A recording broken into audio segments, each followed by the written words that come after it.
গরিব মানুষ আঙ্গ কাজ করে খাইতে। কাজ করে খাইতে কত সত্য। এই যে বিকালে 100 টাকা করি, সকালে 200 টাকা করি। এখানে কেউ যদি জমি কিনে কিনতে পারবো না? পারবো। কাগজপত্র ঠিক আছে না? আচ্ছা ঠিক আছে। এই কত করে শতাংশ জমি? বর্তমানে এই যে 20,000 টাকা করে। 20,000 টাকা করে।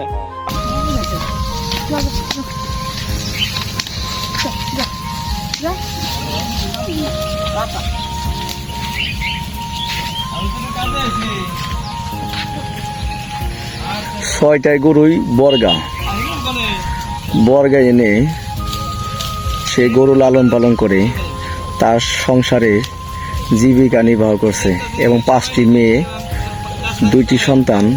পুরা সংসারটি এই গরু বর্গা এনে লালন পালন করে তারপর তাদের সংসারে জীবিকা নির্বাহ করছে।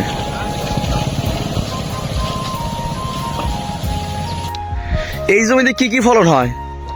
সবে পাট গম চিনা সবই উঠে সব হয়। দাম কমে না এখানকার জমিতে? 20, 25, 30 এরকম 20 থেকে 30,000 টাকা শতাংশ। এই মাসের জায়গায় টাকা দিই সনকালীন আর কি রাখে বছর কটে কটে আমি যেখানে রাখছিলাম সেখানে হলো কথা ছিল যে চর দিন থাকবার দিন আমি খাবো, চর ভাঙ্গি গেলে তাকে জমি তারা খাইবো। তারা মানে না, টাকা দেওয়া লাগে। কিভাবে দেন? বছরে কত করে দেন? জমি ভালো হলে বাড়ির জমি 5,000 নেয়, 3,000 নেয়। পাখি না শতাংশ পরিশ্রম হিসাবে। আচ্ছা আচ্ছা। আপনাদের সংসার কি গরু পালেই? হ্যাঁ, আমাকে শুনছে গরু পেলে। এখানে গরু লালন পালনের ক্ষেত্রে উন্নতি হয় কিরকম? পালা কথা হলো কি, নিজের যদি চালান থাকে, মনে করেন আগে একটা গরু হলো 10,000 টাকা বেচছে, আচ্ছা। আর একটা কোরবানিতে একটা গরু বেচছে মনে করেন 1 লাখ 1.5 লাখ টাকা। আচ্ছা। আর নিজের যদি চালান না থাকে, বড় করে পালতো, মনে করেন আগা কেটে বাগা। 6টা গরু কি আপনার নিজস্ব? না, আমার বর্গা, আমার নিজে চালান নাই। মানুষ 6টাই বর্গা? হ্যাঁ, 5টা মেয়া, 2টা পোলা, বড় পোলা ভিন্ন, 3 মেয়ে বিয়ে দিচ্ছে আর 2 মেয়ে বিয়ে দেওয়ার আছে।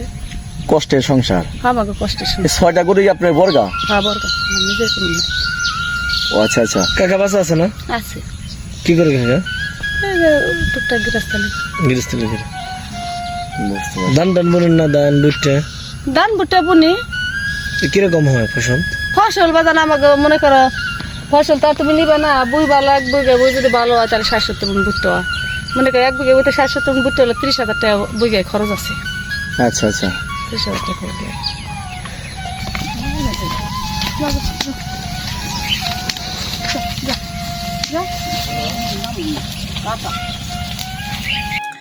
কিছু হাসি, কিছু কান্না, কিছুটা সুখ, হয়তো বা কিছুটা দুঃখ, সব কিছু মিলিয়েই এখানকার মহিলাদের সংগ্রামী জীবন। চারদিকেই সবুজ শ্যামলে ঘেরা বাংলাদেশের এই প্রকৃতি। তাদের মাঝে বসবাস করছে ছোট্ট ছোট্ট গ্রাম। বিস্তীর্ণ এই জনপদের মাটি ও মানুষ ইউটিউব পেজের দৃশ্যগুলো তুলে ধরার জন্য সংগ্রাম করছে। বিস্তীর্ণ এই চরের সংগ্রামী মহিলাদের গল্প শোনানোর জন্য আজকে আমরা এসেছি মানিকগঞ্জের শেষ সীমানা, সাটুরিয়া থানার শেষ এবং টাঙ্গাইলের শেষ সীমানা, নাগরপুর থানার শেষ। আমরা এসেছি আজকে নাগরপুর থানার কাওয়াখোলা চরে, যেখানে মহিলাদের দিন রাত পরিশ্রমের মাধ্যমে তাদের জীবন সংগ্রাম চালিয়ে থাকে এবং জীবন যুদ্ধে তারা প্রতিনিয়ত সকাল থেকে সন্ধ্যা পর্যন্ত এই মাঠে ঘাটে পরিশ্রম করে পুরুষ মানুষের কোদালের হাতুড়ি তারা নিজেরাই যেন হাতে নিয়ে সংগ্রাম করছে। এই চরের মানুষগুলো কতটাই না কষ্ট করে জীবন সংগ্রাম পার করছে, তারা দুঃখ কষ্টে পার করছে এদের জীবন। আমি এসেছি এখন টাঙ্গাইল জেলা নাগরপুর থানা মাহমুদনগর ইউনিয়ন কাওয়াখোলা গ্রামে, যেখানে চরের ভিডিও তুলে ধরার জন্য আপনাদের মাঝে এসেছি সরাসরি চরে, এই কাওয়াখোলা চরে। এখানকার সকল মানুষদের জীবনের সংগ্রাম সম্বন্ধে এবং ফসলাদি সম্বন্ধে সব কিছু তুলে ধরবো। আপনারা সকলে সাথেই থাকুন। বাংলাদেশের বিস্তীর্ণ এই চর যেন বাংলাদেশে আনাচে কানাচে সকল জায়গায় ছড়িয়ে ছিটিয়ে রয়ে গেছে। আর এই চরে মানুষগুলো দুঃখ কষ্টে জীবন সংগ্রাম করে বেঁচে থাকার চেষ্টা করে। আমি যেখানে আছি এই নদীটি হচ্ছে ধলেশ্বরী নদী। এই ধলেশ্বরী নদী পার হয়ে আমি এখন যাচ্ছি নাগরপুরের শেষ সীমানা। আর ধলেশ্বরী নদীর দক্ষিণ প্রান্তে মানিকগঞ্জের শেষ সীমানা সাটুরিয়া থানা, আর উত্তর প্রান্তে নাগরপুরের শেষ সীমানা মামুদনগর ইউনিয়ন কাওয়াখোলা গ্রাম। এই কাওয়াখোলা চরে আজকে আপনাদের সকল দৃশ্য তুলে ধরার চেষ্টা করব। কাওয়াখোলা চরের সুখ দুঃখ থেকে শুরু করে মানুষের সংগ্রামী জীবন তুলে ধরার চেষ্টা করব। আপনারা যে যেখান থেকে ভিডিওটি দেখছেন অবশ্যই ফলো দিয়ে সাবস্ক্রাইব করে রাখবেন। পরবর্তী ভিডিও অতি দ্রুত আপনারা হাতে পেয়ে যাবেন। বয়স্ক মা এখন এই চর পাড়ি দিয়ে নদীতে এসেছে গোসল করতে। এই চরে মানুষগুলো খুবই সহজ সরল। হঠাৎ করে আপনি আসলেও তাদের আন্তরিকতা দেখলে আপনার মন ভরে যাবে, মুগ্ধ হয়ে যাবেন আপনি নিজে। এই চরে মানুষের ব্যবহার এবং আন্তরিকতা অসাধারণ। হৃদয়বান এবং বড় মনের মানুষ কখনো গরিব হতে পারে না। তাই তো বলছি যে এই চরে মানুষ মন থেকেই বড় লোক। যাদের হৃদয় আছে এবং মনুষ্যতা আছে, যার হৃদয় যত প্রশস্ত সেই সবচেয়ে সুখী মানুষ। আর আমি মনে করি এই চরে মানুষ সবচাইতে সুখী মানুষ। কুড়ে ঘর এবং দালান ঘটা নয়, সুখ থাকে মূলত মনের গভীরে। তাই তো সুখী হওয়ার জন্য হৃদয়কে প্রশস্ত করা খুবই জরুরি। মাইলের পর মাইল হাঁটতে হয় এই চরে, মাইল পেরোলেই আবার মাইল। চরে হেঁটে মানুষ চলাচল করে। কিছু কিছু জায়গায় ঘোড়া গাড়ি চলাচল করে, কিছু কিছু জায়গা রাস্তা থাকলেও অটোরিকশা চলাচল করে। এ যেন সবুজ শ্যামলের মরুভূমির প্রান্তর এই চর। আর এই সবুজের মহাসমুদ্রেই মাঝে একটি মাত্র চর, কাওয়াখোলার চর। এখানে মানুষের মনে আছে শান্তি আর শান্তি। তাই তো আমরা এসেছি এই কাওয়াখোলা চরের সবুজ শ্যামলে ঘেরা মানুষের গল্পগুলো তুলে ধরতে। গহীন নদীর পলিমাটি জমা পড়ে হয়েছে এই কাওয়াখোলা চর। ইট পাথর এবং যান্ত্রিক জ্যামজটের শহর থেকেও অনেকটাই সুন্দর এই কাওয়াখোলার চর।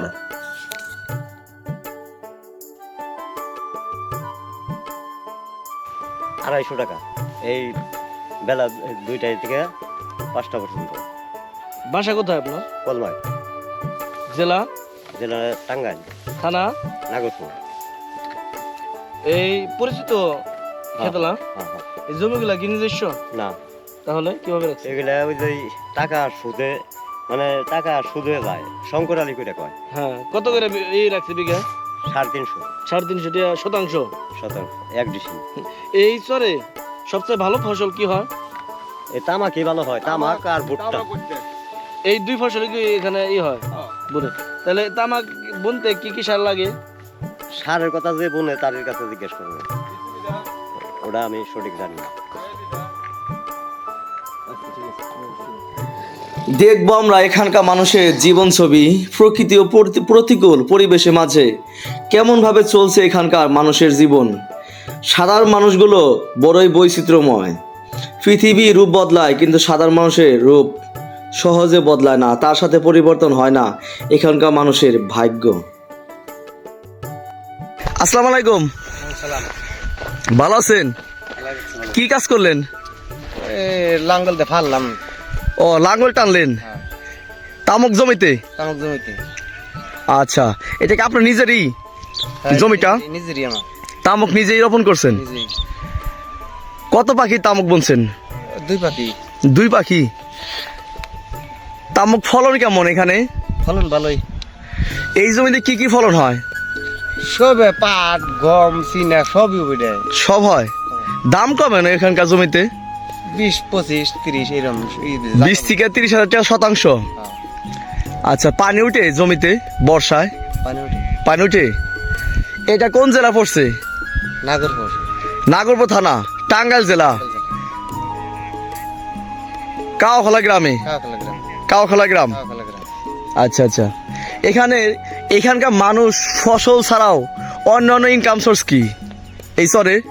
এই চরে মানুষ, কাওখলা চরে মানুষ, ফসল ছাড়া হ্যাঁ ফসল ছাড়া অন্যান্য ইনকাম সোর্স কি এখানে? ধান, এই বা কৃষিকাজের উপর নির্ভরশীল? কৃষিকাজ করে। আচ্ছা, এমনি গরু বাছুর খামার? হ্যাঁ, খামার আছে। খামারও আছে। এই তামাকে আগে কি রোপণ করছিলেন? তামাকের আগে কি রোপণ করছিলেন? আমাদের আগে আসলে হলো আসল ভুট্টে। ভুট্টা ছিল। ভুট্টা ফলন কেমন হয়েছে? ভালোই। ভুট্টা ফলন ভালো হয়েছে। তামাকে পরে কি রোপণ করবেন? এর পরে কি করবো আর আমন ছিলাম। আমন ধান বর্ষা সিজনে। আমন ধান কেমন হয় এই এলাকায়? ভালোই। ভালো হয়। তার মানে এই জমিতে সব ফসলে আর কি মোটামুটি ভালো হয়, তাই না? আপনি এই চরে চলাচল উঠা বসা কত বছর ধরে? 20 বছর। 20 বছর।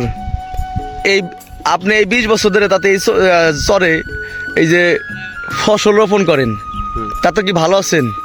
ভালো। থাইকা খায়া চলাচলের সব দিকে আপনি শান্তিতে আছেন? শান্তি। যাক আলহামদুলিল্লাহ। দাদিমা ভালো আছেন? হ্যাঁ, আছি ভালোই। ভগবান ভালো রাখছে। ও তো মালিকই ভালোই রাখছে, ভগবানই ভালো আপনার এই রাখছে। চরটার নাম কি? কাকলা। এই চরে কত বছর ধরে বসবাস করেন? এনে যত বিয়া হয়েছে এই বিয়া হয়েছে এই তরিকে বসবাস করতেছি। সংসার চলে কিভাবে? এনে মালিকে চালায়, মালিকে যেভাবে চালিবে চালায়। থাকে শান্তি কিরকম? হ্যাঁ, থাকে। ভালোই। তো সংসার চলে কিভাবে, মানে কে চালায় সংসার আপনার? এক ছেলে আছে, কি করে? ওটা চালায়। কাকা জীবিত আছে নাকি? না না না না, জীবিত নেই। কাকি, হ্যাঁ, ফসলাদি রোপণ করেন না? ফসল রোপণ করেন না? ও কি বুনছি? তামাক বুনছি। তামাক বুনছেন? হ্যাঁ। আর কি কি? বুঝতে বুনছি। তামাক ভুট্টা কেমন হয় এই চরে? এনে ভালোই হয়। আপনার তো টাঙ্গাইলের শেষ, তাই না? টাঙ্গাইল জেলার শেষ, নাগরপুর জেলা, নাগরপুর থানার একবার সর্বলাস্ট। এই চরটার নাম কি? কাকলা। কাওখলা। এমনি ফসল কেমন হয় এখানে? ভালোই হয়। এখান থেকে এই ফসলগুলা আপনি কোথায় নিয়ে বিক্রি করেন? ফসল হইলো বিক্রি করা যায়, সোনখানিয়া বিক্রি করে কত জানে, তারপরে এই যে তামাক বিক্রি করে। এখানে চলাচলের জন্য কি ঘোড়া গাড়ি বা অন্যান্য কিছু আছে? আছে, আছে, ঘোড়ার গাড়ি আছে। আচ্ছা আচ্ছা, থ্যাংক ইউ। বাংলাদেশের যে যে প্রান্ত থেকে আমার এই ভিডিওটি দেখেছেন সকলেই আমাকে সাপোর্ট করবেন এবং সাবস্ক্রাইব করে রাখবেন। যেহেতু আমি নতুন, অবশ্যই আমি সামনে দিকে আরও আগানোর চেষ্টা করব। সকলকে অসংখ্য ধন্যবাদ জানিয়ে আজকে ভিডিওটি এখানেই শেষ করে দিচ্ছি। আল্লাহ হাফেজ।